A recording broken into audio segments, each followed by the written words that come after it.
Now we've added a good number of apps to our community, so there's quite a bit of information on here. One of the things I wanted to show you is there's a way of actually rearranging what shows up where. So there's a couple of ways of doing this. Now there's some elements that are designed to be kind of in this main page here, and some that are designed to be on the right. So for example, if I try and move the members over, you could left click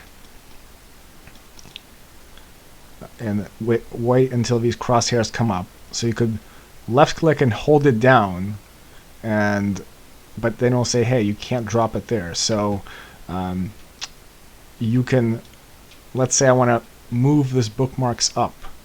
I can move my mouse until I see the crosshairs appear, and when they do, I can left click and then just move it up.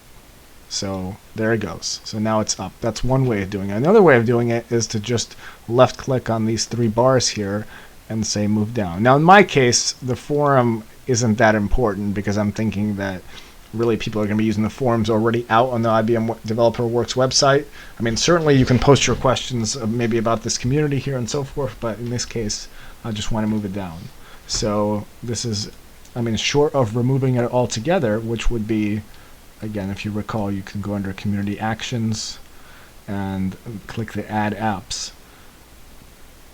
And so here you can, well, actually, that's not going to help me for adding.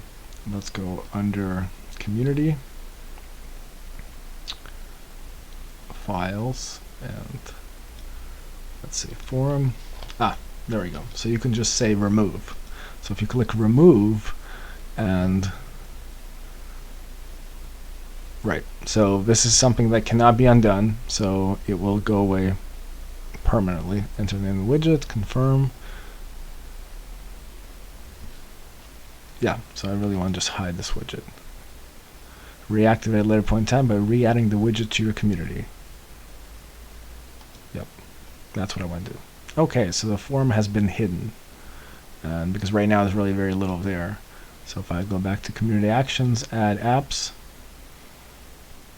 Okay, now there's a second category hidden. This is great. I'm learning new information as we're going through this together. So that's good, because as I said, right now I'm not really using the forum, but that's something we can add back in later. So this is a good lesson in that you can rearrange things within your community, and likewise you can hide certain things. So again, you really want to think about what do you want people to see when they first see the community. So I mean, I like the bookmarks. Once we get blogs in here, I really think that should be close to the top, and files, not a bad one either. So alright, so there you have it. That's kind of how you can rearrange some of the things that show up, and again, you can play around with this.